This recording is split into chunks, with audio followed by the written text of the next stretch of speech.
Valorant's new agent uses the power of the cosmos. Slow down and take aim with the latest champion in Paladins. Black Desert celebrates pretty big for 5 years running, and now's a good time to play Apex Legends, cause you never really know with Chaos Theory.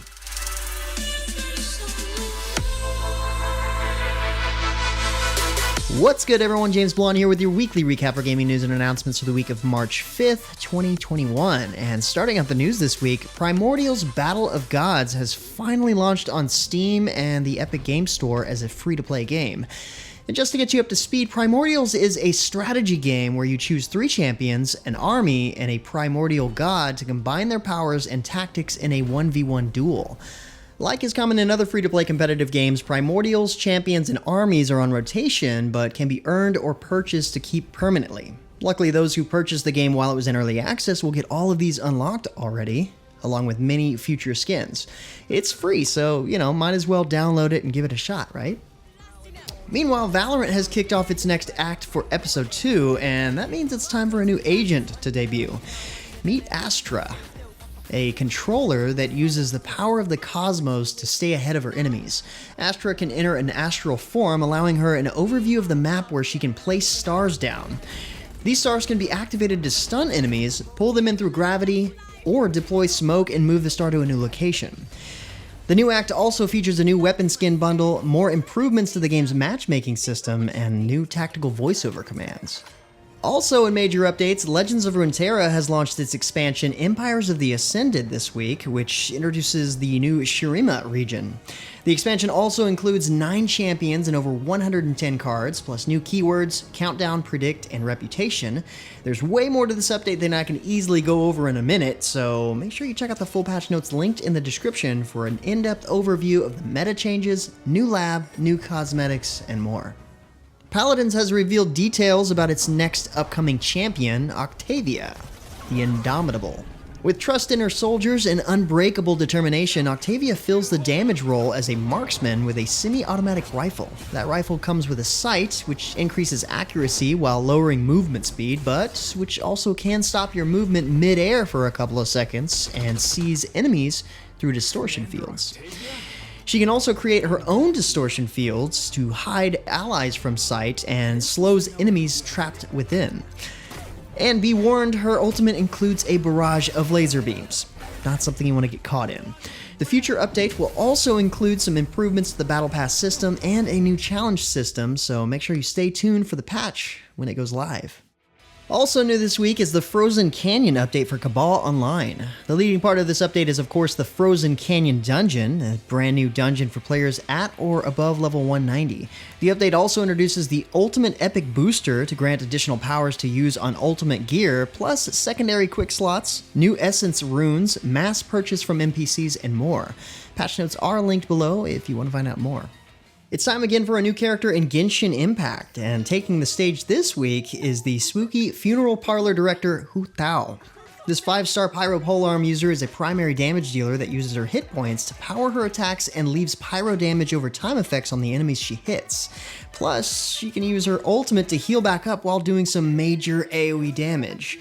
And as players are rolling for their chance to get this new character, the game is also kicking off its Vishaps and Where to Find Them expedition event, which lets players send their characters out to earn Primo Gems and other bonus rewards each day.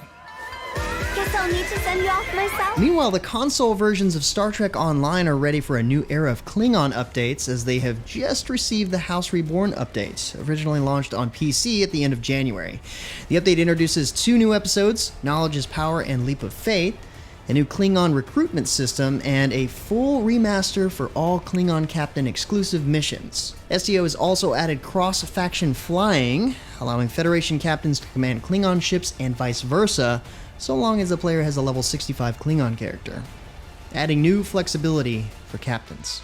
And the tanks just keep rolling as World of Tanks pushes out its update 1.12, continuing to focus on game improvements. First up in this update is the rebalancing of 4 premium Tier 8 vehicles, making it easier for each tank to perform their role in battle. Next up is a collection of interface improvements, from seeing team HP in battle to seeing default zoom levels. And finally, Steel Hunter, a Battle Royale style mode, is making a return with rebalanced vehicles, new modules, and more. Next up, Black Desert Online, which has just started its self-publishing service under its developer Pearl Abyss, is celebrating its 5th anniversary now through the end of this month, with special in-game events and rewards just for logging in. But as part of the celebrations, the BDO team also ran a special live stream event that revealed some things coming soon to the MMO. Details about the upcoming dungeon Ataraxion were revealed, an open dungeon that will have players meet up with other adventurers and group up, working as a team to defeat monsters and solve puzzles. The stream also gave a sneak peek to the new Sage class, set to arrive on March 24th, and the Arena of Arsha, an in-game championship event. To top things off, Pearl Abyss has been offering the game up for free until March 10th, so you still have a couple of days to grab this MMO to keep. And speaking of celebrations, Apex Legends is getting ready to set off a new event next week, revealing the Chaos Theory Collection event. Time to start on Tuesday, March 9th. The new event coincides with the launch of Apex Legends on the Switch. In fact, if you have a Switch and you haven't tried Apex Legends out yet, you might want to. EA is granting players 30 free levels of the current Season 8 Battle Pass, plus double experience for 2 weeks. Not bad. In addition to that, you can check out the Caustic Tower Takeover, Ring Fury Escalation Takeover, Heat Shields, and Survival Slot mechanics, and more. EA is also introducing a new no-fill matchmaking where you can queue solo into unranked duos or trios and play as a team of one against the other teams. Great for those days where you just don't want to deal with other people. But finally, let's talk about Epic Game Store's free game of the week, which is Wargame Red Dragon. This one's for all you RTS fans out there, as it's a highly rated game in the Wargame series. Set in 1991, where 17 nations battle in a theater between Western forces and the Communist bloc. The game includes a dynamic campaign and 20-man multiplayer, so it's definitely worth grabbing this game from 2014 for free if you enjoy modern warfare games. But with that said, that's about it for all the major news and announcements for this week. Be sure to stay safe and keep your families healthy. Like always, you can find more information on the news topics linked in the description below. Feel free to discuss the news or even more news in the comments below. And don't forget to like, subscribe, wash your hands a bunch, hit that little bell icon to get notifications, and of course, share this video. But until next time, guys, that's going to be it from me. I'm James Blonde. See you out there, gamers.